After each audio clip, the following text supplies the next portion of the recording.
¿Qué tal? Buenos días. Tengan ustedes buenas tardes, buenas noches, según el horario en que nos veamos.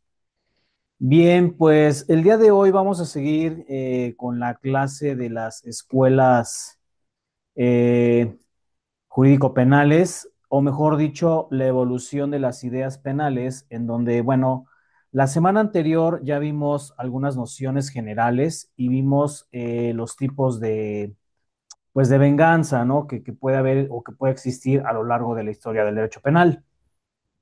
Ahora bien, en este tenor, recordemos que resulta fundamental y necesario conocer esta parte complementaria del derecho penal, dado que son parte de la etiología de la evolución para conocer a los delitos, al delincuente, desde luego, y las penas en la forma en que se van a aplicar, pero también entendamos esta parte de cómo el surgimiento de la política criminal nos va a direccionar a esta parte de las venganzas, ¿no? O sea, recordemos mucho que a lo largo de la vida de los hombres siempre ha operado la violencia, pero sobre todo esta toma de decisiones en cuanto al uso de la fuerza por propia mano o en cuanto al uso de la venganza por la propia misma, entendamos que este tipo de venganzas va a direccionar siempre esas etapas por las cuales también el derecho penal se va a apoyar de la criminología. Y desde luego que al establecer estas escuelas, tanto clásicas como positivistas, va a dar origen hacia los nuevos paradigmas que hoy rigen a nuestro derecho penal.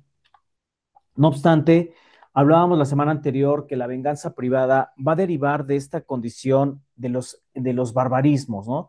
O sea, de cómo las conductas que se presumen contrarias al derecho atentarán siempre contra las buenas costumbres, pero sobre todo contra los valores intrínsecos que corresponden a cada individuo en una sociedad.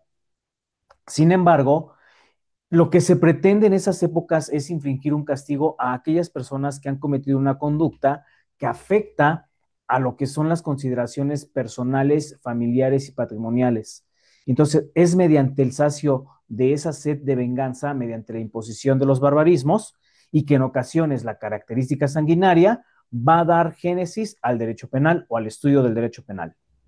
Ahora bien, que dentro de la venganza privada también se le va a conocer como ese periodo de sangre y en la cual se va a originar al homicidio y las lesiones que por naturaleza se van a considerar delitos de mayor impacto y sobre todo de mayor punición en cuanto al catálogo de delitos actual. Ahora, recordemos también que esta venganza privada va a corresponder a ese instinto primitivo inhumano que corresponde esa reacción quizá hasta, ¿cómo les diré? Inconsciente, pero sobre todo más violenta, de los cuales se van a generar esos daños graves tanto en la integridad de las personas como en la estabilidad social de cada una de las sociedades. Y es aquí donde va a permear esta característica de la ley talional o la ley del talión, del ojo por ojo y el diente por diente, que nosotros conceptualizamos hoy día como un repudio a lo que son las conductas punitivas. Sin embargo, con el surgimiento de la venganza privada, también van a surgir las primeras instituciones que van a imponer el orden y sobre todo van a generar el progreso social y el proceso jurídico del derecho penal. Con la evolución y el proceso de estudio de la venganza privada, nosotros vamos a estudiar ciertas composiciones en donde el ofensor deberá pagar esas conductas que son atípicas y son antijurídicas, por las cuales, como resultado de la venganza, generarán una sanción ante lo que es la característica pública del derecho penal. Ahora, si nosotros categorizamos la venganza divina, este periodo antes de Cristo se va a tomar como una institución teocrática, pero sobre todo que va a posicionarse de gran relevancia en la historia de la humanidad, ya que ante los ojos de Dios, recordemos que la divinidad siempre va a ser una deidad superior a nosotros los seres humanos, pero también en esa posición de que Dios todo lo ve y todo lo puede castigar, todo lo puede sancionar. Entonces, en el concepto penal y en el contexto social, pero sobre todo religioso, el delito va a ser considerado como pecado y sobre todo que al ser impuesto por una ley suprema de carácter divino, pues será Dios quien sea el juez sobre esas conductas dolosas. ¿De acuerdo?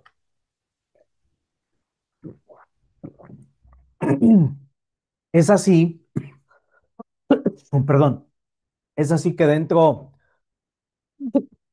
del periodo de la venganza divina estableceremos entonces esas condiciones en donde los jueces y los tribunales juzgarán no a nombre de una sociedad, sino van a juzgar en atención a una divinidad. ¿De acuerdo?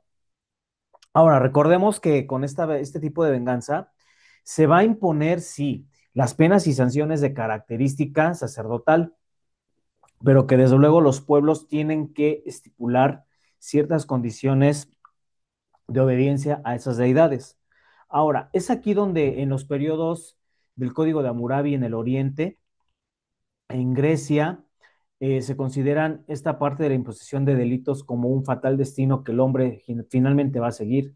¿Por qué? Porque el delincuente va a estipular esa parte del delito como parte de, eh, quizá como en Grecia, como en el celibato y la piedad del esclavo, ¿no?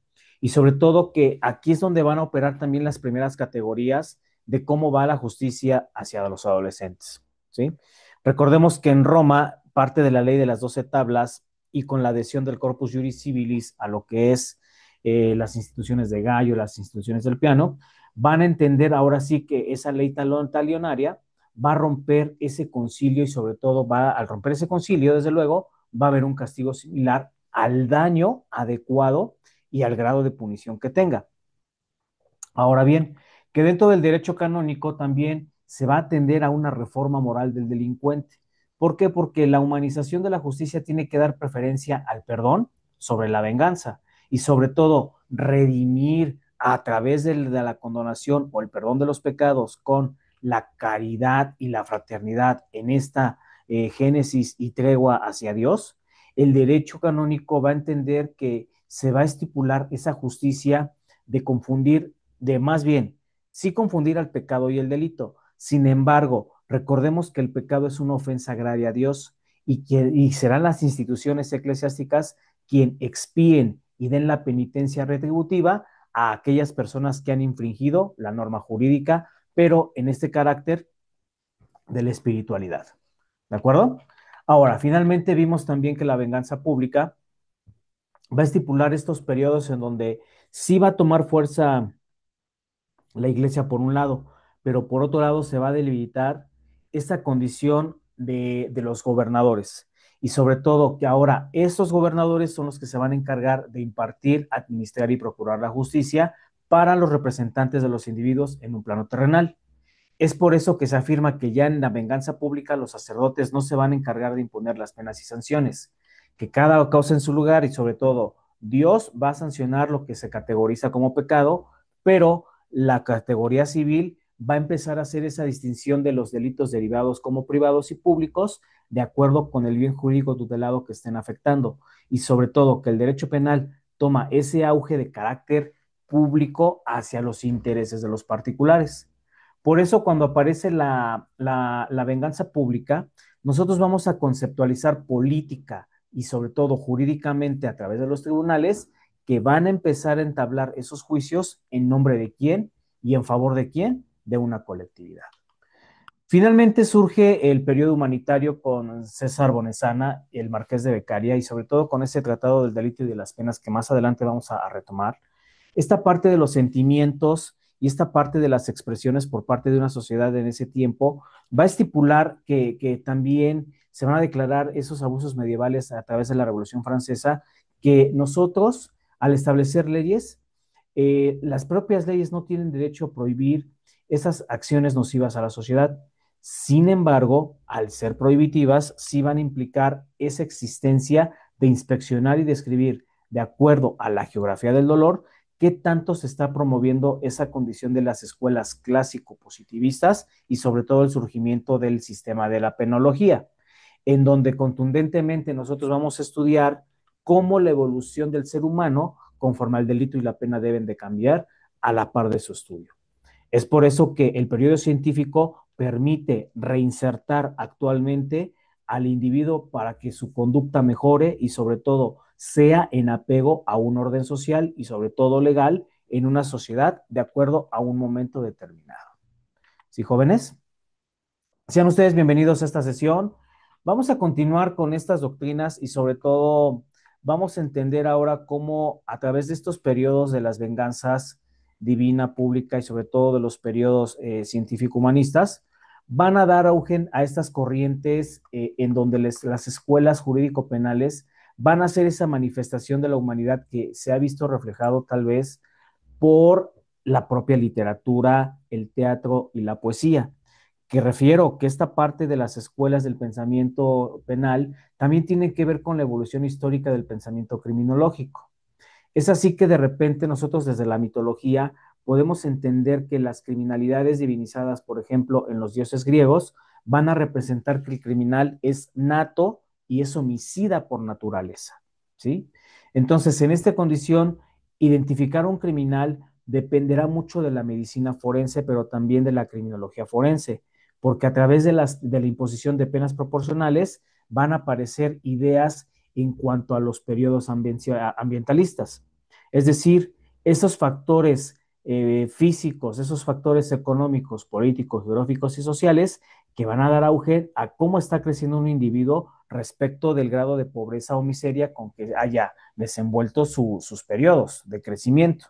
Y es aquí que estos periodos de pobreza o estas condiciones de pobreza-miseria van a ser los agentes provocadores de carácter contundente, pero sobre todo fundamentales en el surgimiento de qué?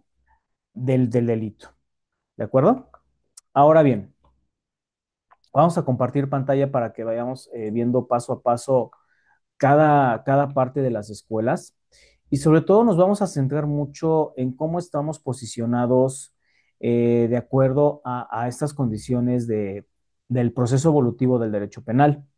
Es decir, que nosotros a partir de la primera escuela que es la escuela clásica, vamos a entender estas nociones eh, de cómo nosotros posicionaremos al derecho penal, ¿sí? Y principalmente porque nosotros entendamos o no que el origen de los delitos tiene mucho que ver con las nuevas ideas que se surgen a través de las reacciones ancestrales, ¿sí? Por eso la escuela clásica nos va a estipular que, como lo acabo de referir, con César Bonesana y su tratado van a concluir, perdón, que estableciendo ese enriquecimiento y evolución de los pensamientos de Kant, Hegel, Romanossi, Rossi y Carmiani, ¿por qué nosotros estamos estableciendo esta básica y esta métrica en una reacción vigorosa, pero sobre todo ancestral? Porque recordemos que los delitos han sido heredados por nuestros ancestros. Y de acuerdo a las características de cómo estamos estableciendo este estudio, nos dice Celestino Portet Petit que las características de una escuela clásica van a tender a los métodos lógicos abstractos, es decir, que nosotros por metodología poseemos ese grado de violencia ya inherente, pero que el delito va a ser considerado un ente jurídico a través no de un hecho tangible, sino también que nosotros tenemos en esa parte del libre albedrío la responsabilidad penal en donde nosotros estamos afectando esos bienes jurídicos tutelados. Por eso, la pena como castigo deberá retribuirse de un mal con mal. Aquí operaría un tanto este criterio de las venganzas. ¿Por qué? Porque si nosotros tomamos esa parte de la justicia por propia mano, no podemos estar retribuyendo mal con mal, porque entonces atentaríamos contra las instituciones propias del derecho penal. Por eso esta escuela, al denominarse clásica por los positivistas, surgen esa forma despectiva, pero también de catalogar, perdón, esas ideas que se ponen a través de qué, de que son ya obsoletas y sobre todo que como parte de un tradicionalismo operan en una caducidad. Ahora, con el pensamiento de Francesco Carrara, a este personaje se le considera el padre de la escuela clásica del derecho penal, porque este hombre sistematiza, además de impecable, el objeto de grandes elogios por parte de simpatizantes, pero también tiene grandes contradictores. Carrara va a sostener que el derecho connatural es inherente al Dios y sobre todo que el hombre debe respetar a ese Dios que le ha dado humanidad desde su creación. ¿Por qué? Porque nosotros para ganar la vida terrenal y la vida eterna debemos cumplir con los deberes encomendados no solo por la sociedad, sino también por las características del derecho canónico o en la espiritualidad respecto de una deidad. Ahora bien, Carrara nos explica que el derecho penal, llamado también derecho criminal, es una ciencia. ¿Y por qué ciencia? Porque a través de procedimientos razonados, estructurados, van a atender a la moral ya preexistente en una ley divina, pero también va a dar génesis a las leyes humanas, en donde estas leyes humanas van a reconocer al delito como un ente jurídico que va a atravesar dos fuerzas esenciales. Esas fuerzas esenciales van a radicar primero en el elemento volitivo porque el hombre es inteligente, posee libre albedrío y sobre todo que a través de los hechos lesivos va a exteriorizar un ente peligroso. ¿Para qué? Para que el derecho lo categorice como pena y sobre todo que de acuerdo al mal infligido, al encontrarse responsable o culpable, no debe exceder de las necesidades de la tutela jurídica. Sin embargo, cuando se excede de esa tutela del bien jurídico tutelado, entrará en vigor la protección del derecho y sobre todo en, categorizará y erradicará la violación de estas conductas. Además, para Francisco Carrara, la imputabilidad penal se va a fundar en los principios del libre albedrío, tal y como lo establece la escuela clásica. ¿Sí? Ahora, Carrara va a definir que la pena se da a dar como aquel mal que nosotros estamos en contra de la ley del Estado, pero que al infligirse en los magistrados, estos son reconocidos como culpables del delito. ¿Sí? Entonces, el fin primario de la escuela clásica es establecer a la pena como un restablecimiento a través de la categorización externa de la sociedad para dar un orden público, pero que el delito, al ser ofensor por un lado de los individuos y por el otro lado, que son conductas contrarias a las leyes, dentro de un mundo conmutativo, todos nosotros los ciudadanos estamos en esa sintonía de disminuir la conciencia de la propia seguridad jurídica, pero que a su vez, al establecer la parte de sanciones y penas del delito, se va a crear un mal ejemplo para la sociedad. Es así que la escuela clásica va a fundar ese delito causado que no se debe reparar con la pena, sino que al ser un ente jurídico se debe reparar mediante el restablecimiento y afectación de el grado de responsabilidad porque hemos perturbado ese orden público creando un desorden de carácter ilícito. En este sentido, la pena debe cumplir la función retributiva y sobre todo restitutiva de la cuestión moral. Y cuando se ha comprobado esa conducta susceptible de delito, nosotros debemos establecer que ese daño causado por la pena debe de tener algún castigo. ¿De acuerdo? Ahora, por otro lado, Jiménez Azúa dentro de de la escuela clásica nos establece que hay una realidad que integra un mundo uniforme. Sin embargo, las tendencias van a ser opuestas y sobre todo diferentes a un predominio para combatirse entre sí. Por eso, en este auge sintetizador y sobre todo esquematizado, la escuela clásica va a estipular ciertas características, como el principio de igualdad. ¿Por qué? Porque los hombres hemos nacido libres y sobre todo iguales en derechos, pero también iguales en cumplir la ley a través de qué? De las obligaciones. Ahora, esta igualdad de derechos puede ser equivalente, sí, desde una parte esencial, porque la igualdad entre los sujetos implica una negociación desigual de la propia igualdad. Es un silogismo aquí, igual a los iguales, desigual a los desiguales. Ahora, la segunda característica es que el libre albedrío, al decirnos que todos los hombres somos iguales, desde luego, en nosotros, de acuerdo a la ética y pero sobre todo a la moral, se nos ha depositado un bien y un mal, y que en la toma de decisiones nos han dotado de la capacidad de elegir entre qué camino tomar, ¿sí? Establecemos que si se ejecuta por el camino del mal, es porque se ha tomado esa decisión por el elemento volitivo. Sin embargo, que dada la fatalidad de la vida, que el individuo esté en esa praxis, ¿por qué el delincuente va a delinquir? Por su propia voluntad, ¿sí? O sea, nosotros estamos en esta fase de, por ejemplo, que más adelante vamos a ver en teoría del delito, esta categoría del iter criminis. Vuelvo al punto del iter criminis. Nosotros vamos a elegir a través de la ideación, de la deliberación y la resolución, si es que queremos cometer una conducta antijurídica que sea susceptible de delito, porque esa es mi propia voluntad. Pero lo que es punible para la ley es esa materialización, ejecución y movimientos corporales que por propia voluntad el delincuente ha decidido agredir a sus conciudadanos. Ahora, que dentro de la entidad del delito como tercera categoría de esta escuela, el derecho penal debe estipular y volver sus ojos a la manifestación externa del acto dentro del elemento objetivo del derecho. Es decir, lo que estoy planteando en estos momentos.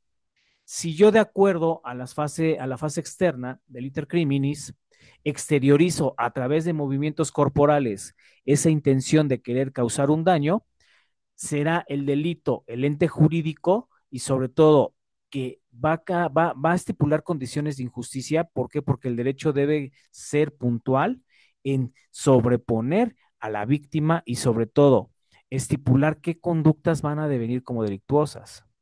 ¿Por qué? Porque de aquí se va a concatenar con la imputabilidad moral que como consecuencia de esa toma de decisiones a través del libre albedrío, la ciencia penal está facultada para indicarle al hombre que está facultado en discernir qué es bien y qué es mal, y que la toma de decisiones será el elemento importante y el presupuesto básico para responder por la conducta ejecutada y sobre todo que en una naturaleza moral que nos rige en una clase social, necesitamos comprender cuál es esa responsabilidad que nos está dando la ley, pero la vida misma, en la toma de decisiones, ¿sí?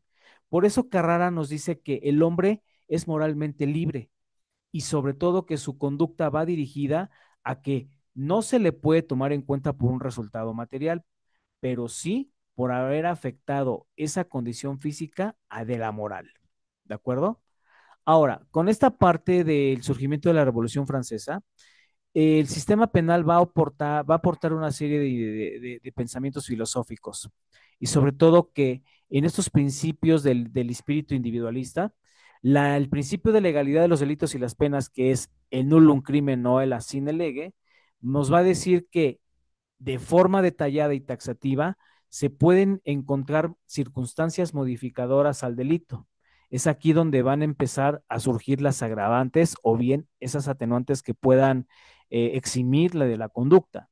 Sin embargo, al hacer un examen exhaustivo del delito dentro desde el aspecto interno, o sea, la fase interna del criminis, minuciosamente las figuras de delitos van a ser tendientes a proveer y sobre todo estipular qué casos son posibles para que se hagan conductas delictivas. ¿De acuerdo?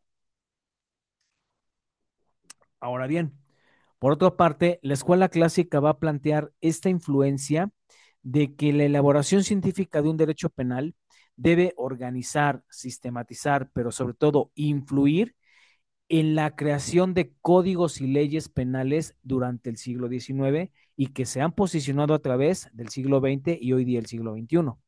¿Por qué? Porque al inspirar esa plenitud de condiciones clásicas, van a dar recientes publicaciones para qué? Para modificar esas leyes y códigos. Jiménez de Azúa nos explica cómo la escuela clásica, a través de un metodológico abstracto, pretende investigar al delito como un fenómeno del derecho penal, pero también desde el marco jurídico del derecho en general, va a dar esa imputabilidad a los delincuentes porque se va a basar en el libre albedrío, es decir, la toma de decisiones ya previamente deliberada para establecer si el agente activo va o no a cometer la conducta. Por tanto, el delito se va a estipular como una entidad jurídica que a través de la pena y las medidas de sanciones establece que todo mal va a implicar un medio de tutela jurídica. ¿Por qué? Porque se debe proteger esos bienes jurídicos tutelados de cada uno de la sociedad. Ahora, esta parte de la escuela clásica se torna un tanto categorizada a través de qué? De la mayor punición. ¿Por qué, jóvenes? Porque en esa condición, la escuela clásica va a tomar mucho de la idea aristotélica, ¿no? En donde nosotros, en esa relación de la configuración de la mente, pero del cuerpo, nosotros vamos a estar en una era fisonomista, en donde los elementos provocadores del delito van a ser más que graves y sobre todo que no se necesitan condiciones quizás superfluas para cometerlas. Por eso, desde una postura criminal en el siglo XIII con Tomás de Aquino, se defiende esa predisposición de que todos los seres humanos estamos predispuestos a... Perdón, perdón, es que se me movió un poco el micro. Nosotros los seres humanos estamos en esa predisposición a que en la toma de decisiones derivada del libre albedrío se cometan conductas atípicas, susceptibles ¿qué? De delitos. Sin embargo, que a través de esas tendencias de provocar un mal, la autonomía de la voluntad va a estipular cómo el crimen ya existía desde hace varios siglos, o parte de la vida de los seres humanos va a existir el crimen.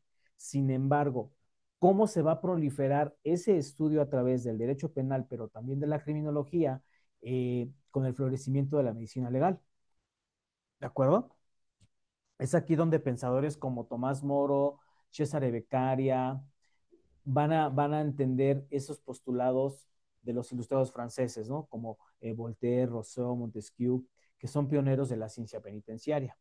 Por eso todos ellos, al hacer aportaciones de carácter positivista, pero también clasista, van a encontrar en el campo de la criminología ese poder de consolidación como ciencia autónoma, pero que relacionado con el positivismo de Lombroso, de Ferri, de Garófalo, van a buscar las causas del crimen. Es decir, que en una concatenación de la escuela clásica con la escuela positivista, vamos a encontrar ahora sí esas causas que originaron un crimen, pero también utilizando los pasos del método científico. Como lo vimos previamente en sesiones anteriores, recuerden que criminología y criminalística son dos ciencias interdisciplinarias del derecho penal. Son dos ciencias que nos van a permitir conocer la verdadera etiología del delito. ¿De acuerdo, jóvenes? Bien. Ahora, hay algunos pensadores también dentro del pensamiento penal y criminológico como Tarde y Emile Durkheim, que entienden que la sociología criminal pretende demostrar que el crimen es un contexto de relieve hacia la normal, funcional y sobre todo condición estructural del delito, porque corresponde a una superestructura delincuencial. Es decir, que nosotros al establecer que el delincuente es un ser normal por naturaleza, sus circunstancias dentro de la población son las que van a condicionar o favorecer esos factores por los cuales una persona pueda delinquir. Por eso es que en Europa, que son continentes un poco más avanzados que esta cultura occidental, van a establecer que los tests biológicos constitucionales encuentran identificación entre la criminología, la antropología y la sociología. ¿Para qué? Para dar explicaciones incluso hasta biológicas del por qué surge el crimen. ¿De acuerdo? Es aquí donde la etapa precientífica, tanto del derecho penal como de la criminología misma, va a establecer que antes del positivismo y hasta el siglo XIX, el pensamiento utópico que tienen pensadores como Tomás Moro van a desarrollar esa conceptualización que tienen las tesis criminógenas y sobre todo que el crimen va a atender a una serie de factores geográficos, económicos, políticos, incluso hasta culturales, del por qué una sociedad permite y tolera las violencias. ¿De acuerdo? Entonces,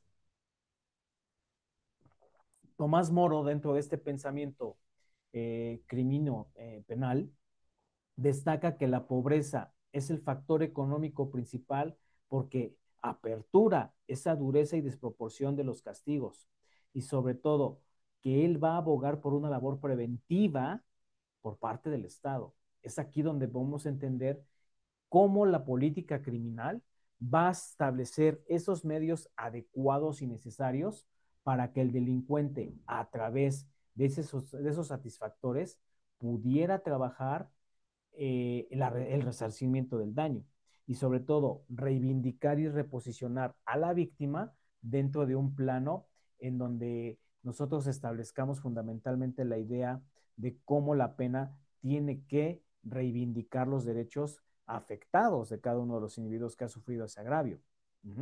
Ahora, en esta parte del proceso evolutivo del derecho penal, la fisionomía centrada principalmente en la conceptualización, pero sobre todo en la idea de la personalidad del hombre, a través de la mente y su factor emocional, va a reflejar algo que nosotros llamamos los criminólogos teoría del etiquetamiento.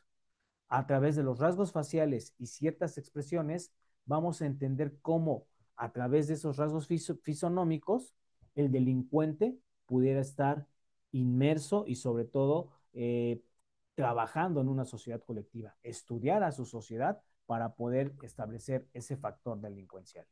¿Sí? Ahora bien, con el surgimiento de la escuela clásica, pues desde luego viene su contraparte, ¿no? Que es esta condición de la escuela positivista, ¿sí? Ay, permítame un segundito. Ok. Es aquí donde Augusto Comte, a través de tres ideales como es el amor, la religión de los hombres y desde luego el progreso social, va a dar el pensamiento humano que va a sostener esos estadios teológicos, metafísicos, pero desde luego también los positivistas. Jiménez de Axúa expone que en un plano metafísico, Comte va a basar su doctrina a través de la filosofía de la aceptación, pero que la escuela positivista va a consistir en estudiar al delito desde su génesis natural para que, de acuerdo con los efectos jurídicos, debidamente apruebe, adopte y aporte jurídicamente las causas que han producido esos diversos remedios que pudieran ser eficaces para prevenir las conductas. Sin embargo, Jiménez de Azúa va a añadir que estas características de las escuelas positivistas son cuatro, porque se tiene que emplear un método experimental a través de los métodos científicos para estudiar al delito como un concepto de fenómeno natural inherente e intrínseco a los seres humanos, pero que la responsabilidad social a consecuencia de ese determinismo filosófico entre el delincuente, el medio de ejecución y el concepto de pena va a establecer los mecanismos de defensa social y sobre todo que la defensa social no tiene que verse como un castigo, sino como un resarcimiento del daño provocado a través de qué? De las penas y sanciones. ¿De acuerdo? Entonces, hay representantes de la escuela positivista, sí. Los más relevantes que considero yo, pues pudieran ser Rafael Garófalo, que él nos va a definir que el delito es un elemento natural e intrínseco de todos los seres humanos. ¿Por qué? Porque todos los aquí presentes podemos tener esa posibilidad de qué? De cometer delitos que a través de los postulados de César Lombroso, él va a estudiar la antropología criminal a través del estudio de cráneos, de la forma de los cráneos entre esa diversidad de hombres y mujeres, va a ser un análisis más completo de acuerdo al elemento ancestral del delincuente. Enrico Ferri estudia desde el contexto de la sociología criminal los factores sociales, culturales y sobre todo económicos del delito. Sigmund Freud, que es el padre del psicoanálisis, nos va a dar aportes desde la psicología criminal para estudiar no solo la mente del delincuente, sino asociado al factor endocrinológico del por qué las emociones, los procesos biológicos, los procesos químicos y sobre todo los procesos celulares del cuerpo pueden condicionar o favorecer esas tendencias criminales. Ahora, Nicola Pende, a través de la endocrinología criminal, nos establece el estudio de cómo van a funcionar nuestras glándulas suprarrenales, sudoríparas, estas glándulas de la hipófisis, y para que tengan influencia mucho en el comportamiento delictivo. ¿Sí?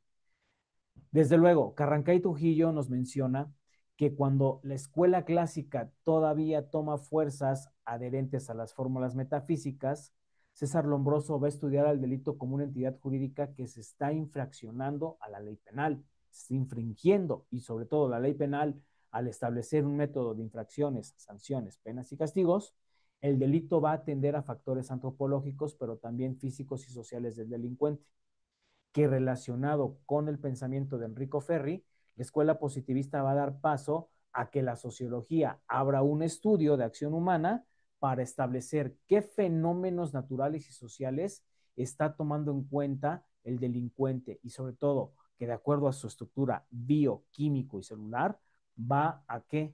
A establecer cómo nosotros estamos condicionados a delinquir en cualquier momento de nuestras vidas. Ahora, con César Lombroso podemos establecer que los elementos humanos y sociales son la génesis de la actividad delictiva. ¿Por qué? Porque a veces el estado de ánimo de algunos seres humanos pudieran ser condiciones del medio social por el cual nuestra vida ha condicionado desde el nacimiento hasta la muerte. Es decir, si nosotros lo traducimos hoy día, ¿qué pasaría con esas etiologías del delito, ¿no? ¿Qué factores pueden favorecer en mi hábitat para que yo, de acuerdo a ese medio ambiente social, cultural, económico, sea un ente predispuesto a cometer delitos? ¿Sí? Entonces, desde el contexto del Lombroso, Lombroso tiene esta premisa de que si el hombre nace o se hace delincuente, ¿no? Es aquí donde nosotros, al encontrar ese engranaje de la teoría del etiquetamiento, vamos a establecer esa maldad natural de hombres en una sociedad. O sea, Lombroso nos dice que las circunstancias pueden hacer al delincuente, pero que todo aquello que acontezca a la pureza del alma va a manifestar en el rostro y el elemento cultural esa belleza o fealdad que tiene la cara de un individuo. Por eso hablo de la teoría del etiquetamiento. Si nosotros de repente etiquetamos a la gente y vemos a gente quizá mal vestida, a gente mal encarada, a gente con rasgos quizá en esa correlación de dualidades entre sus características orgánicas y las partes de su cuerpo, vamos a concatenar cómo un delincuente puede ser peligroso o no. Entonces, en esta parte, eh, Garofa, perdón, Lombroso va a estudiar esa fisionomía y esa frenología, es decir, la cranología o craneología desarrollada en el siglo XIX, porque la idea conceptual del Lombroso es estudiar la cabeza en cuanto a su estructura ósea y sobre todo que la cabeza es la parte más noble del cuerpo, ¿sí? Por eso en sí nosotros tenemos facultades anímicas y sobre todo 27 organizaciones cerebrales, que de acuerdo con las ideas de Gall, él cree que ha encontrado en cada uno de los hombres un instinto homicida a través de la forma de la cabeza, que de acuerdo con el pensamiento del Lombroso, el crimen es debido a un desarrollo parcial, pero sobre todo que no se está compensando con el estado racional del delito, ¿sí? No se está estableciendo con esas compensaciones de cómo el cerebro va a producir una hiperfunción de acuerdo al hipotálamo, a la hipófisis y sobre todo a los lóbulos de cada uno del cerebro. ¿Para qué? Para que de acuerdo con esa filosofía política nosotros establezcamos la lucha entre el bien y el mal. ¿De acuerdo? Entonces, por eso es que, de acuerdo con las características sociales, la actividad delictiva va a estar en acorde al estado de ánimo de los seres humanos como un elemento social, porque nosotros desde el nacimiento hasta la muerte podemos influir en determinadas conductas y sobre todo determinar que el comportamiento lleva a una realización de actos quizá no comprendidos o quizá hasta desconocidos que se van a tipificar en los catálogos de delitos.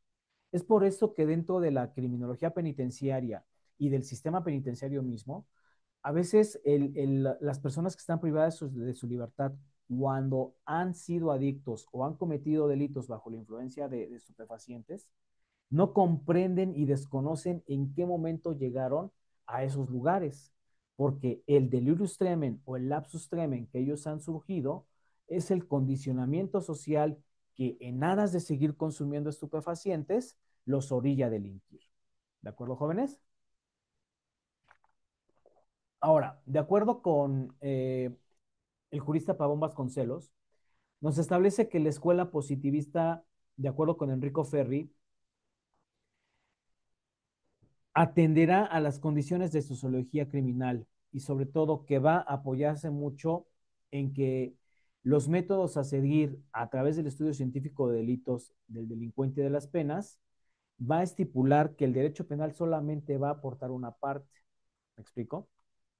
Y que en esta condición eh, la escuela positivista requiere decisivamente de una estructura para definir al delito como una condición natural del hombre. Es decir, que desde el concepto sociológico no nada más se debe construir a un sistema, sino que también la prevención individual de la pena como fin de prevenir delitos va a establecer que mientras más se aproveche la amplitud de peligrosidad del delincuente, serán factores preponderantes para qué? Para medir la punición del delito. ¿De acuerdo? Entonces, estas relaciones entre Enrico Ferri y Rafael Garofalo van a encontrar la perspectiva sobre todo en la peligrosidad del delincuente. Y esa peligrosidad nos va a dar la base para hallar que de acuerdo al proceso de concepto de delito, todo individuo ejecute un hecho penado por la ley, pero que necesita materializarlo para que este delito sea encontrado penalmente responsable y sobre todo con la reacción social, es decir, el repudio y reprobación de la realidad social será la sanción correspondiente al grado de peligrosidad de cada uno de los individuos. Ajá. Es así que la capacidad de una persona que establece que el delito desde un punto de vista psíquico debe estudiarse desde el factor peligrosidad y que la criminología, al ser una ciencia dotada de atributos que va a estudiar el elemento psíquico, los atributos de la persona y sobre todo la condición emocional de un delincuente, encontrará desde el punto de vista jurídico, de acuerdo y acorde al derecho penal, al código penal, esta condición de peligrosidad en el elemento antijurídico del derecho, pero que en consecuencia, si esta conducta es antijurídica y este sujeto tiene un grado de peligrosidad, necesita como mínimo una sanción criminal. Es por eso que esta escuela positivista tiene el objeto de establecer una visión amplia, clara, pero cuando más punible a través del establecimiento de penas y sanciones para aquellos comportamientos que se han buscado acometer actos ilícitos, pero que a través del elemento de análisis de la peligrosidad se atienda a la sanción que deba aplicarse de acuerdo al principio de defensa social y sobre todo que esa responsabilidad de sanción penal necesita ser proporcional al estado peligroso del delincuente, más no a la gravedad objetiva y punitiva de la infracción que se está cometiendo. ¿Sí?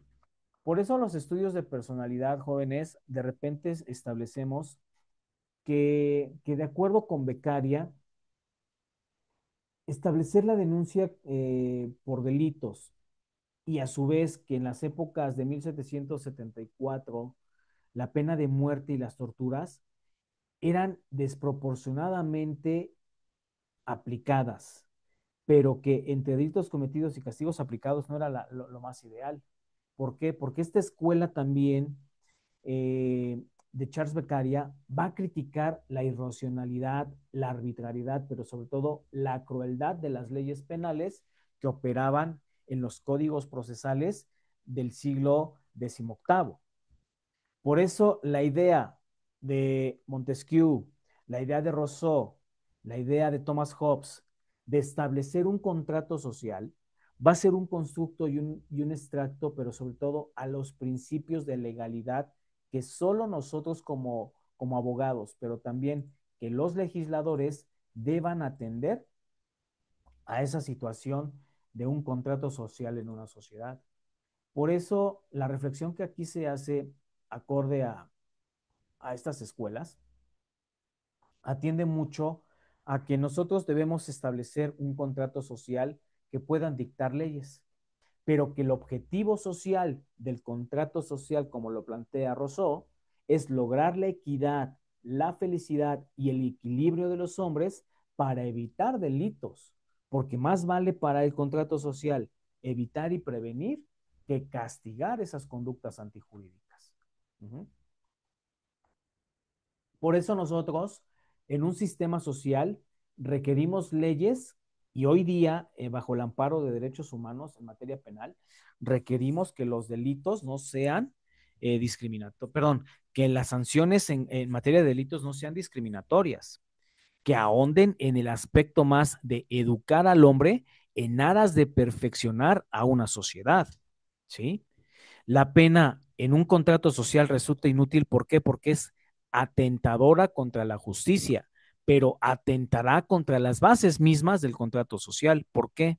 Porque el contrato social, al ser un elemento que da felicidad a los hombres, debe estar estipulado que la pena será más eficaz cuando sea dura y cruel. Sin embargo, no podemos dejar de lado que esta categoría de que el contrato social, al encontrar un punto de equilibrio y sobre todo el punto social de felicidad de los hombres, debe siempre evitar los delitos antes que reprimirlos y sobre todo castigarlos. Ahora, desde luego que dentro del contrato social nos establece que la pena siempre es necesaria, pero para prevenir el surgimiento de nuevos delitos. Por eso, el fin de las penas puede ser hasta cierto punto aumentar o afligir a estos entes sensibles que han cometido o han tomado la decisión de cometer conductas antijurídicas. Sin embargo, no se debe olvidar que los PPLs, al impedir ese causal de los nuevos delitos, puedan causar daños a los ciudadanos y sobre todo, por eso, retraer a los demás de la comisión de delitos evitará que una vez que el delincuente ha compurgado penas y sanciones, reincida en las conductas antijurídicas. Por eso el contrato social propone desde el ámbito criminológico, pero también desde el ámbito del positivismo penal, que las leyes sean claras y simples. ¿Por qué? Porque uno de los objetivos de estudiar el Código Penal, muchachos, es realizar el análisis lógico, crítico, social y sobre todo jurídico del presupuesto básico de cada uno de los tipos penales establecidos en el catálogo de delitos.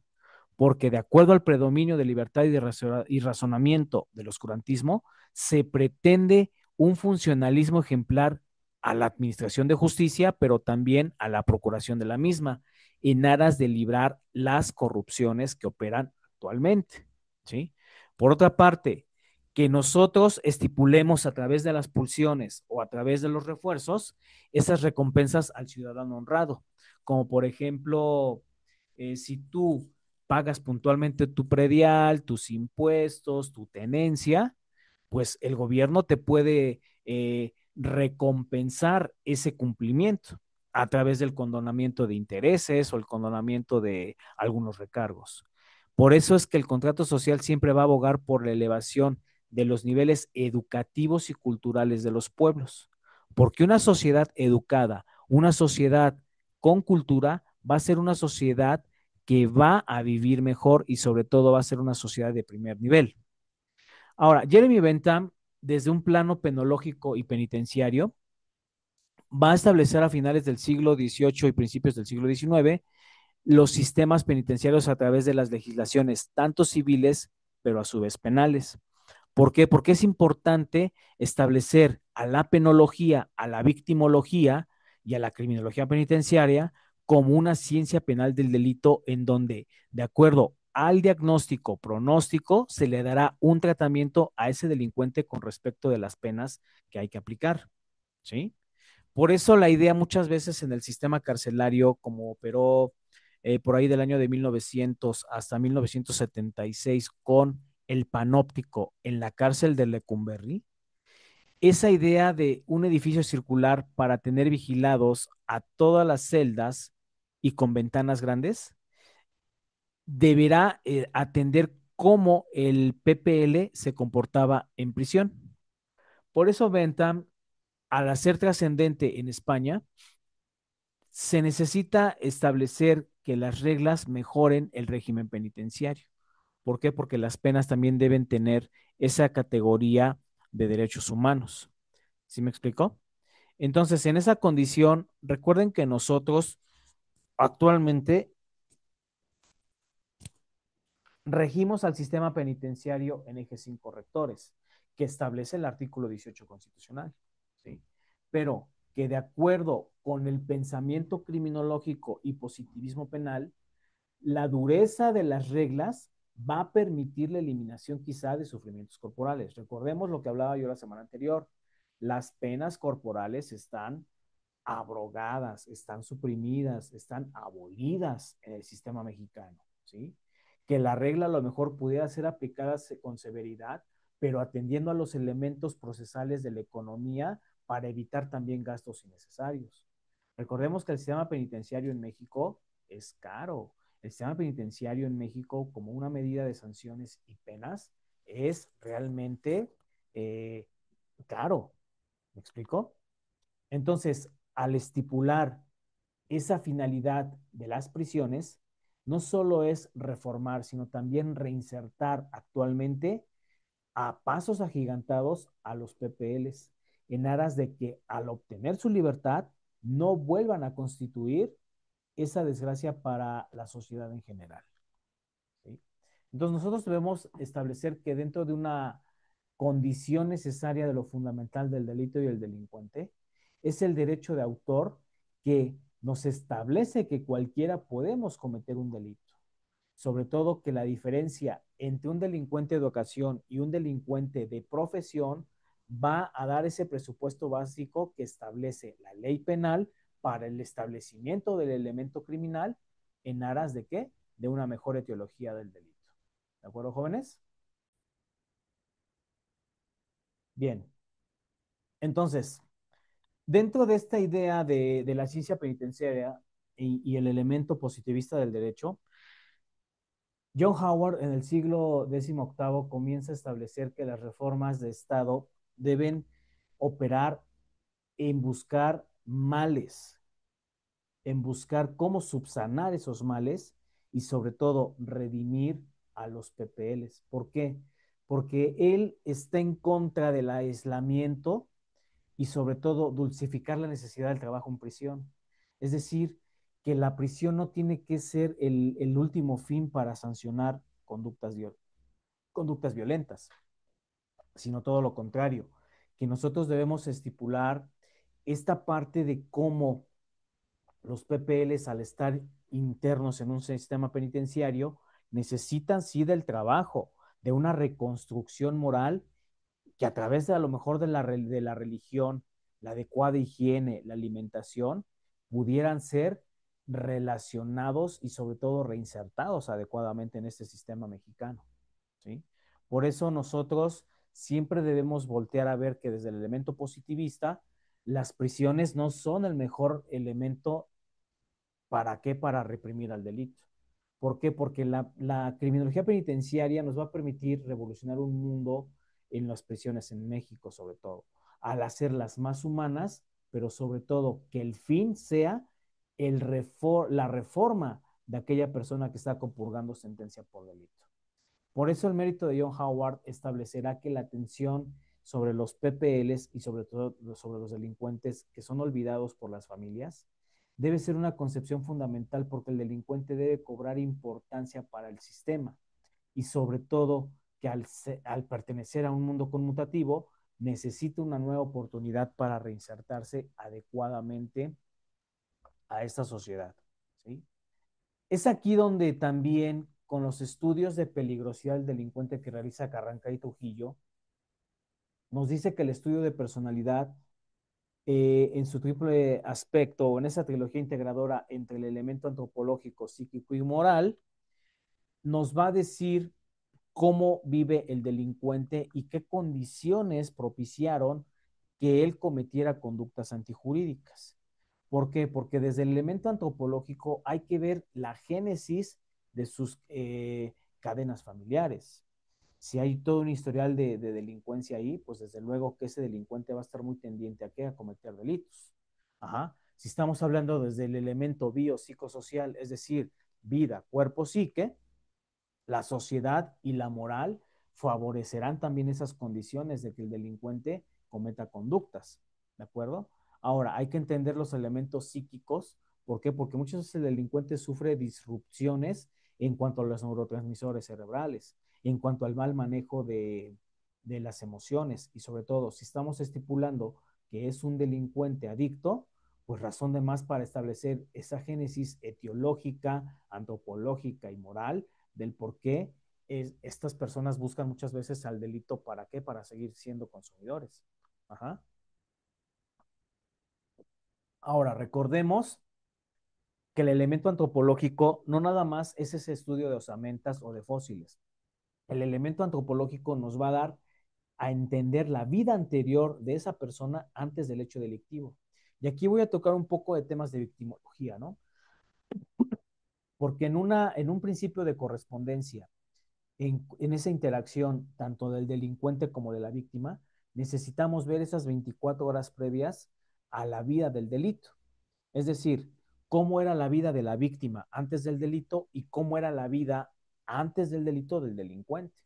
¿Por qué? Porque aquí vamos a atender a esa conducta posterior del hecho delictivo, a través del grado de dolo o a través del grado de lesividad, o si se abusa de una condición de overkill, esa fuerza desmedida y ese grado desmedido de violencia, entenderemos que el hecho antisocial de un evento delictivo presentará como peligroso al delincuente ante la sociedad. Es decir, esa naturaleza misma de establecer los móviles delictivos dará esa exposición de motivos del Ministerio Público para poder encuadrar los tipos penales y sobre todo de los defensores para poder desestimar ese encuadre del tipo penal. ¿Sí? Pero es aquí donde nosotros como derecho penal y como abogados penalistas necesitamos establecer que el perfeccionismo del sujeto no radica en la forma en que se comporta, radicará en la forma en que previene las conductas violentas. Por eso los principios básicos de la escuela positivista, de acuerdo con Carrara, siempre van a combatir al método lógico abstracto, por sobre todo las ideas positivistas adoptan al delito como un método experimental, es decir, el elemento causal explicativo del derecho penal. ¿Por qué? Porque nosotros, al establecer una teoría del caso, necesitamos agotar métodos científicos. Y al establecer condiciones causales explicativas, no solo es plantear hipótesis y formularlas, primero se debe plantear un problema sobre qué voy a investigar, sobre qué voy a establecer ese parámetro de interacción entre un delincuente y una víctima. ¿Por qué? Porque el delito, al no ser un ente jurídico, de acuerdo con el criterio positivista, va a ser un fenómeno natural que se genera por el hombre al estar interactuando en un seno social. Sin embargo, nosotros no podemos ver que la creación de la ley tenga vida independiente. Al contrario, las leyes surgen como un método de política criminal, de política social y política cultural. ¿Para qué? Para establecer cómo controlar los delitos y cambiar fundamentalmente la forma de prevenirlos. Es decir, primero conocer las causas, la génesis, la raíz del problema, para que atiendan a la producción de los factores individuales en aras de prevenir conductas violentas. ¿Me explico? Ahora bien, dentro de esta parte, los positivistas niegan esa responsabilidad del libre albedrío. Es decir, proclaman que de manera tangible el ser humano es consciente y sobre todo que al atentar contra la colectividad social y la armonía de los individuos, tienen que estar estableciendo los delitos como de manera imputables y de responsabilidad, pero que también empiezan a estudiar a las características inimputables del delito a través de esas condiciones objetivas y modificadoras de la condición penal. ¿Para qué? Para establecer adecuadamente qué categoría tiene el delincuente. Si es un enfermo mental, si es un degenerado social, si es un agresor o transgresor de la ley. Recordemos actualmente que en México el modelo de penas y sanciones es protector y sobre todo garante de derechos humanos, nos guste o no, el delincuente tiene derechos. Y sobre todo que al estar ya ingresado en sistema penitenciario, deberá regirse bajo los 5 ejes rectores de los derechos humanos, estableciendo esa parte del derecho penal como un ente social y sobre todo un ente jurídico para la defensa de quién, de los de las bases utilitarias y sobre todo sociales. ¿Me explico? Por eso la defensa social va a recaer siempre en el Ministerio Público como una parte abstracta de la justicia y sobre todo compensar moralmente y retribuir la figura de la víctima ante un evento violento. Por eso la defensa social de repente se corrompe y la defensa social en aras de mantener una defensa jurídica o tutela del bien jurídico tutelado, valga la redundancia, el derecho penal debe corresponder enérgicamente a la protección de los bienes jurídicos tutelados que marca cada uno de sus catálogos de delitos, en aras de conservar y perfeccionar, por un lado, la defensa de la sociedad y por el otro lado, la armonía de los individuos en un plano social. Por eso la defensa social tiene como fin prevenir el delito, atenderlo, crear políticas públicas, crear políticas criminales que retribuyan moralmente cómo se van a expiar o castigar los delitos cuando sean agredidos, ¿sí? Pero la tutela penal va necesariamente a justificar esas condiciones de que la sociedad va a enfrentar violaciones que ponen en peligro la vida, el patrimonio, la integridad física y corporal, ¿no? Entre otras condiciones. Pero que al final del día, la tutela penal debe justificar la forma de condicionar la existencia de los individuos en una sociedad determinada, ¿sí? Por tanto, los positivistas atienden a los conceptos de peligrosidad y adaptación, como ya lo vimos previamente, ¿no? Porque el delito es una condición natural del hombre. O sea, nadie, ninguno de nosotros aquí presentes y de la sociedad en general estamos exentos de delinquir, ¿eh? O sea, quitémonos esa idea de que nosotros ya por el hecho de ser personas económicamente activas, de ser personas casi no reaccionarias, de ser personas con ciertas estabilidades económicas, desde luego que hay una naturaleza de conceptualizar la idea de un delito. Aquí el elemento modificador radicará en esas circunstancias de deliberación y sobre todo materialización de las conductas, jóvenes. ¿Me explicó? Por eso, en el elemento primordial de la moralidad, es la opinión pública quien tiene esa decisión de establecer la lesión que se acredite por parte de las medidas de la comunidad y sobre todo que adaptar a un individuo a sociedad, siempre vamos a establecer en el elemento primitivo del cerebro la protección a través de qué? Del crimen. ¿De acuerdo? Ahora, de acuerdo con Carrancá Trujillo, de nueva cuenta, los elementos esenciales y fundamentales de la escuela positivista van a destacar en los siguientes puntos. Que como vértice principal de la justicia penal, el delincuente siempre será el autor de la infracción. Aquí es donde participa el derecho penal de autor. ¿Por qué? Porque es sinónimo de que la sanción penal, como elemento principal, debe derivar del principio de la defensa social. Por eso el derecho penal es el orden público, porque al estar proporcionado y ajustado el estado peligroso del delincuente, más no la gravedad de los delitos, filosóficamente se justifica que el individuo debe ser estudiado de manera experimental a través de qué? De la teoría del caso. Uh-huh. Ahora, como tercer elemento, que todo delincuente será responsable, pero que también está atentando de acuerdo a su moralidad. Y sobre todo, que tendrá que pagar bajo responsabilidad legal ese ámbito de aplicación cuando ha transgredido la ley. El cuarto criterio es que la pena debe ser eficaz, pero no restrictora de derechos fundamentales. ¿Por qué? Porque aquí, de acuerdo con la pena, más vale la prevención que la represión de los delitos. Por eso las medidas de seguridad importan más que las medidas de sanción de penas a través de los elementos del Ministerio Público, de los jueces y sobre todo de los centros de reinserción. Por eso el juez en el siguiente elemento, tiene esa facultad de establecer sanciones de manera indeterminada de acuerdo a la gravedad que el infractor haya cometido. Por eso, en el siguiente criterio, el sistema penitenciario necesita reeducar a los infractores de la ley, reinsertarlos, hacerles crear conciencia de que la vida social es importante para qué, para establecer nuevos paradigmas. Pero se habla de una segregación de los incorregibles en México, pues quizás sí está operando esta parte de segregar incorregibles. Uh-huh. Porque de repente personas que han delinquido pierden ese sentido de pertenencia y estipulan que el juez los está sancionando pues de acuerdo al grado de punición. Ahora bien, que en esta parte el sistema penitenciario debe tener la obligación, de acuerdo con la escuela positivista, de reeducar, reinsertar y sobre todo estipular esa recomposición celular con la sociedad a través de penas cortas de privación de la libertad.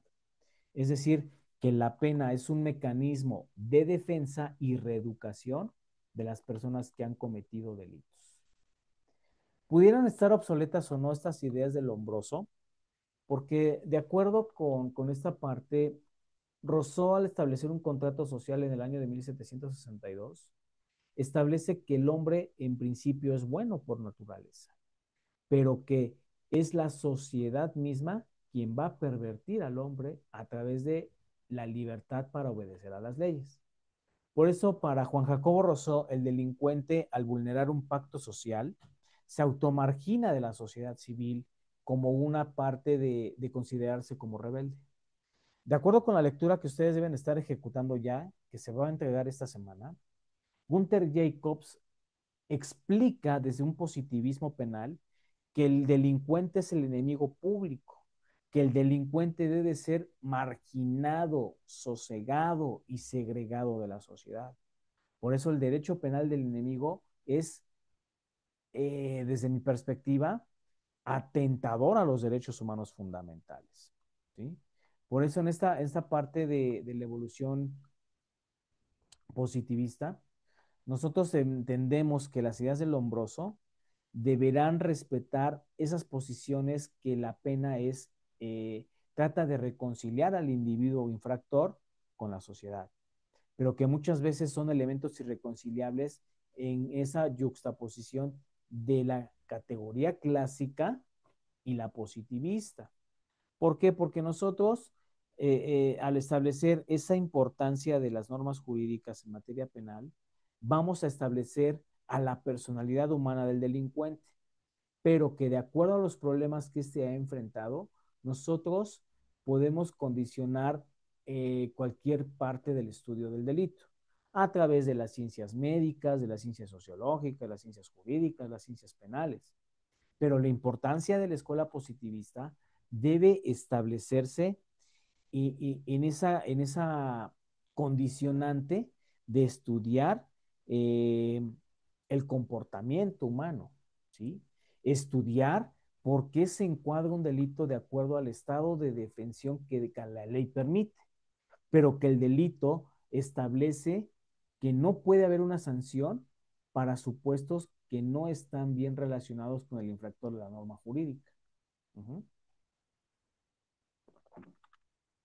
De tal forma que Jiménez de Azúa considera que la escuela positivista no solo es un retraso para el progreso penal, sino que también resulta paradójico respecto de la escuela clásica. ¿Por qué? Porque nosotros vamos a establecer que el progreso social dentro del derecho penal siempre será la categorización de prevenir delitos antes que reprimirlos. Por eso el progreso de la criminología en estas escuelas positivistas atiende a un pensamiento material, atiende a un análisis de penas, sanciones y medidas de seguridad. ¿Por qué? Porque para el derecho penal el delito puede estipularse contra la religión, por ejemplo, ofender a Dios. Y lo hablábamos con la venganza divina, ¿no? Que quiénes eran los que se encargaban de estipular las sanciones, los sacerdotes. Que los delitos atentan contra las buenas costumbres de una sociedad. ¿Por qué? Porque la lógica es que nosotros atendamos a la tranquilidad y la armonización de las entidades conmutativas, pero que los delitos también necesitarán de la intervención de la seguridad pública o de la seguridad privada. Por eso en materia penal, las proposiciones del pensamiento positivista, del pensamiento criminológico, van a ser posicionadas en el siglo XVIII porque la idea principal es no penalizar los actos internos del individuo. Recuerden que en el intercrímenes la fase interna son esos actos internos, no son punibles, pero que el delito consistentemente está plasmado de esas exteriorizaciones conductuales, ¿sí? Por eso se va a pugnar siempre porque la ley imponga las penas y sanciones a las personas que exclusiva y específicamente han cometido un delito. ¿De acuerdo, jóvenes? Entonces, en esa parte, tiene que producirse una causa y efecto, un daño y un perjuicio de manera voluntaria, causística, con malicia, con dolo o con culpa. ¿Para qué? Para que de acuerdo al elemento volitivo sea la ley quien castigue.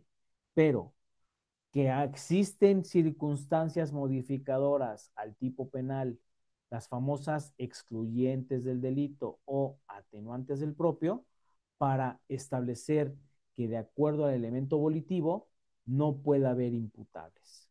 ¿Sí? Perdón, corrijo, deba haber categorías inimputables. Es decir, los menores infractores, ciertos adultos mayores, ya no pueden ser tratados como delincuentes. ¿Sí?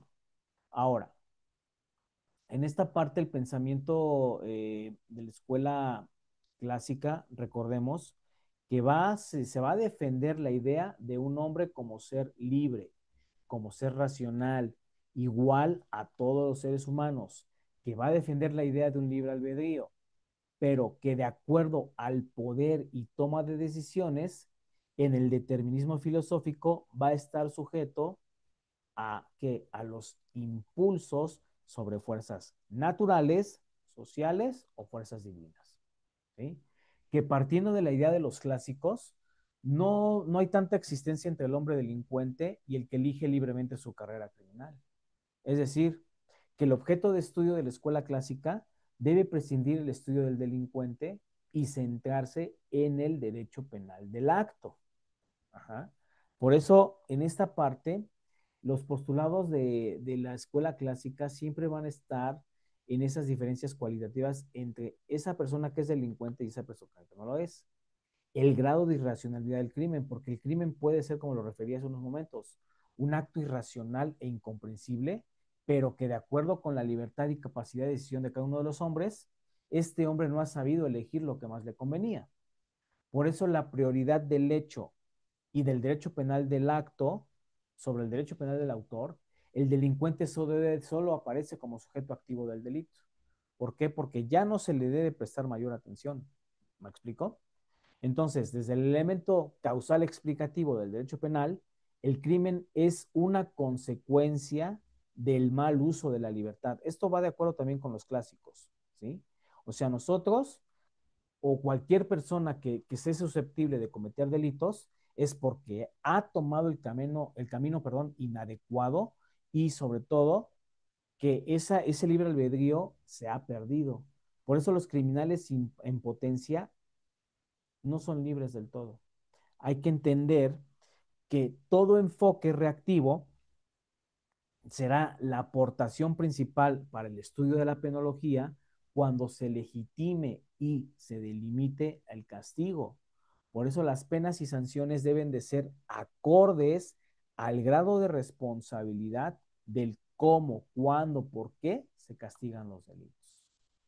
Muchachos.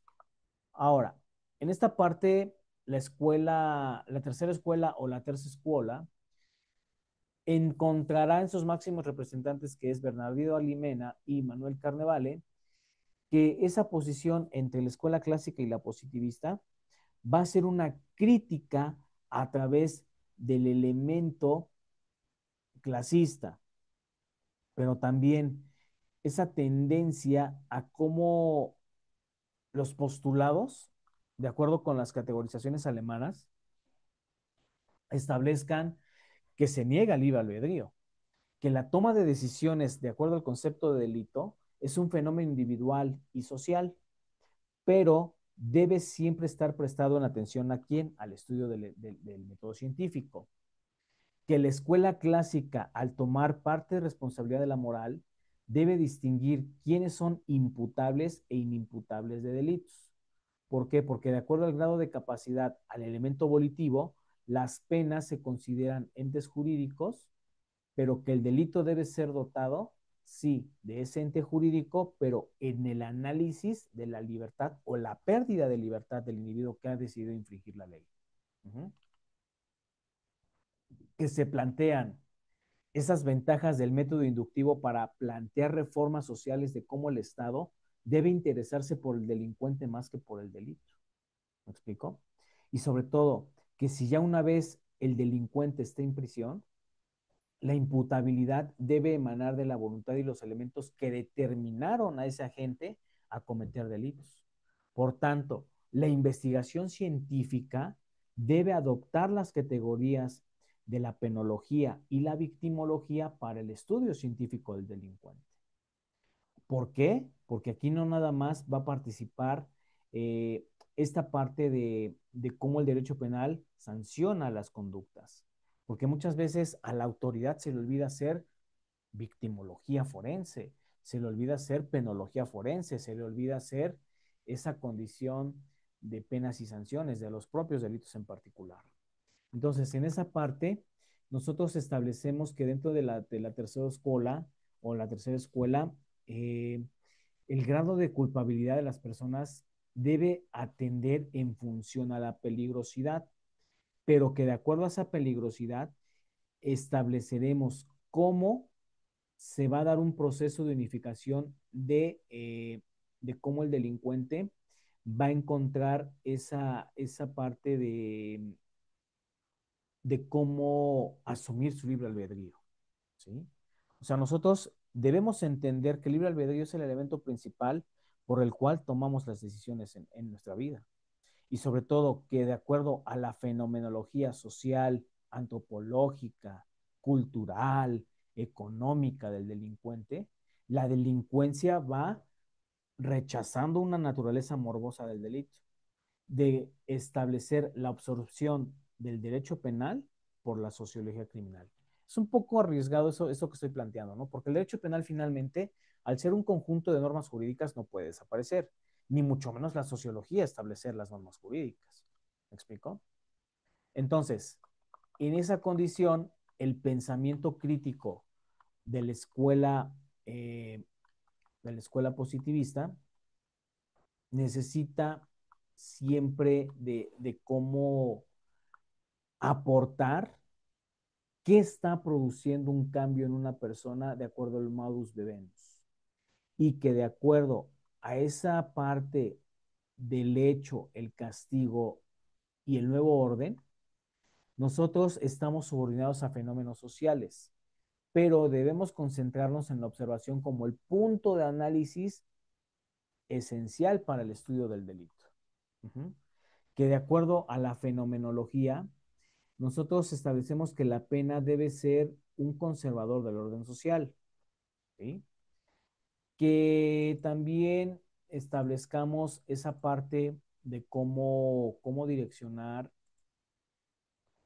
esa fenomenología, esa tipología del derecho penal a través de las características de los delincuentes. ¿Por qué? Porque el derecho penal siempre va a existir como un conservador del orden social, que mediante las penas, sanciones y castigos va a restablecer o proteger el orden social, que a su vez el castigo funge también como un previsor especial de los delitos. Ajá. ¿Por qué? Porque su figura puede estar enfocada directamente en el delincuente. Uh-huh. Es decir, los positivistas van a defender la desigualdad de los hombres y que por ello atienden al elemento criminal sobre condiciones hereditarias, orgánicas y psíquicas. ¿Para qué? Para cometer delitos. Por eso los clásicos, al creer que en el libre albedrío, son los determinismos positivistas quienes rechazan la idea de la libertad humana. Ok. Y sobre todo que el derecho penal, con las teorías del pensamiento criminológico, criminalístico, pero también del propio pensamiento penal van a pasar al segundo plano.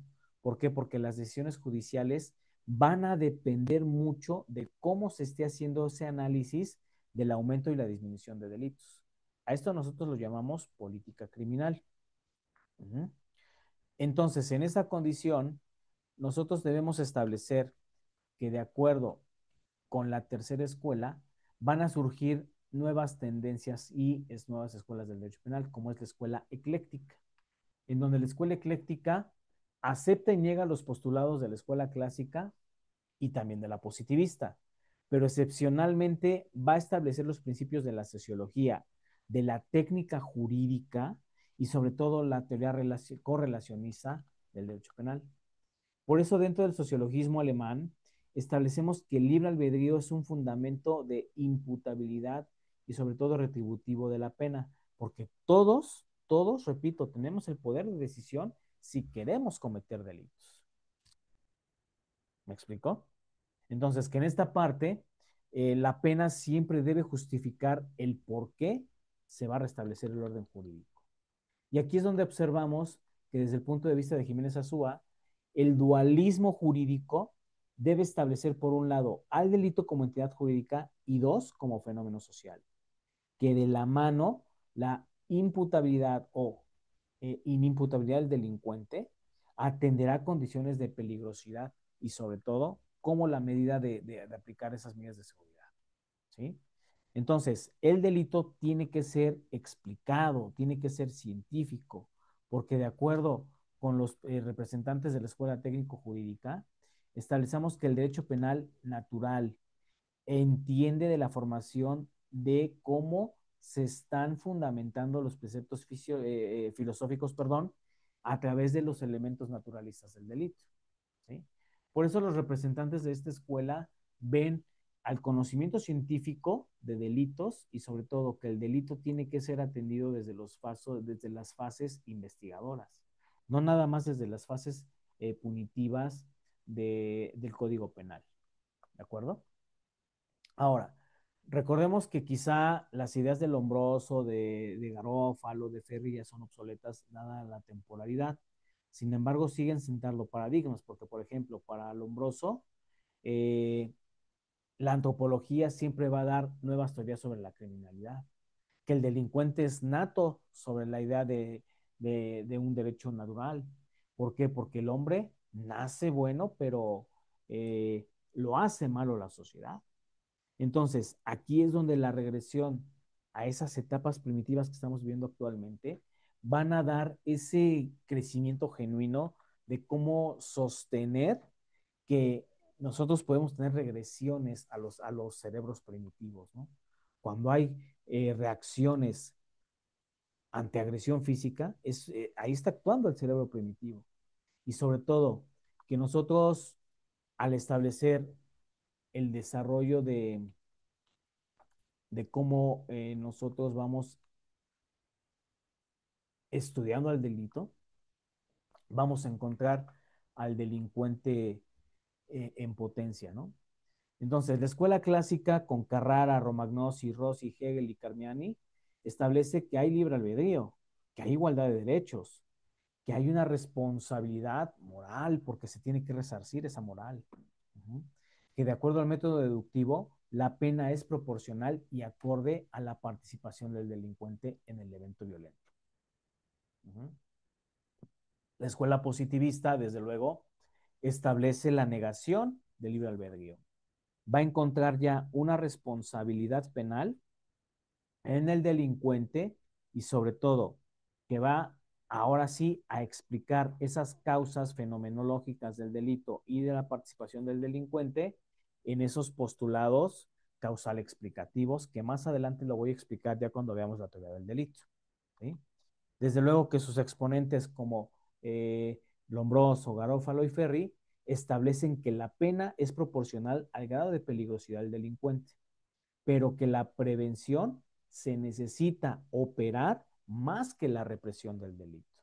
Y eso es algo que yo todavía sigo eh, eh, promoviendo, que el delito tiene que ser prevenido antes que reprimido. ¿Sí? Que el gobierno tiene que tener la implementación de políticas públicas ¿Para qué? Para clasificar a los delincuentes y encontrar en los sustitutivos penales esa forma de que el delincuente ya no pise las prisiones. ¿De acuerdo? Entonces, en esta parte, el sociologismo, la técnica jurídica, la tercera escuela, van a ver siempre al hecho individual y social por encima del delito, por encima de la punibilidad del delito. ¿Por qué? Porque finalmente el derecho penal busca un ordenamiento jurídico a través de criterios lógicos de reinserción social, que se reafirme el principio de legalidad en esta parte de tutela de derechos, que opere la retroactividad de la ley, que más bien, sí, que en esa condición, al operar la retroactividad de la ley, se refuercen las garantías jurídico-penales de las personas y sobre todo que la analogía por razón de criterios o razón de condiciones modificadoras no se aplique, sino sea abolida. ¿De acuerdo, muchachos? Entonces, en esta parte, ya para finalizar la sesión, es importante que ustedes conozcan de estas escuelas, de estos pensamientos y de estos autores. ¿Por qué? Porque de acuerdo a esta condición vamos a poder entender ya los siguientes temas que van a entrar a partir de la siguiente semana, que es la teoría del delito y sobre todo estudiar los elementos positivos y negativos del delito. Va a ser condicionante de qué es la conducta, cuándo la conducta se puede convertir en antijurídica, qué es el tipo penal, qué son las circunstancias modificadoras al tipo penal. ¿Sí, jóvenes? En síntesis, seguiremos insistiendo que dentro de un derecho penal debe de operar los principios y ejes rectores de los derechos humanos, pero que el principio de legalidad debe reforzar los garantismos jurídico-penales en las personas, ¿sí? Que sobre todo nosotros debemos entender que el derecho penal actual está en constante cambio y es un proceso sumamente complicado, es un proceso evolutivo que todavía estamos relacionando y analizando, ¿no? Entonces, en esa parte, el grado de lesión de los delitos necesita ser entendido desde un pensamiento justificado, que no se atienda nada más a las condiciones primitivas del individuo, sino que al establecer esa parte de criminalidad y derecho, el resultado será el análisis de los factores sociales adecuados, de la raza, de la población, el consumo y uso de sustancias, los factores educativos, culturales y económicos que, de acuerdo a las instituciones de la sociedad, se observan cada vez más violentos y que el delito está apareciendo cada vez más en gente joven, que el delito está apareciendo cada vez más en, más bien, sin distinción de clases sociales. Hasta aquí llego al final con mi participación, muchachos. De verdad, les conmino a que comenten. Ahora sí, no nada más regálenme el like. Comenten el video, por favor, para conocer sus inquietudes y sobre todo si esta parte de la clase la están comprendiendo. Y sobre todo, que esto me va a permitir a mí continuar en la mejora constante de los contenidos para ustedes. Que tengan un excelente día. Muchas gracias. Hasta luego.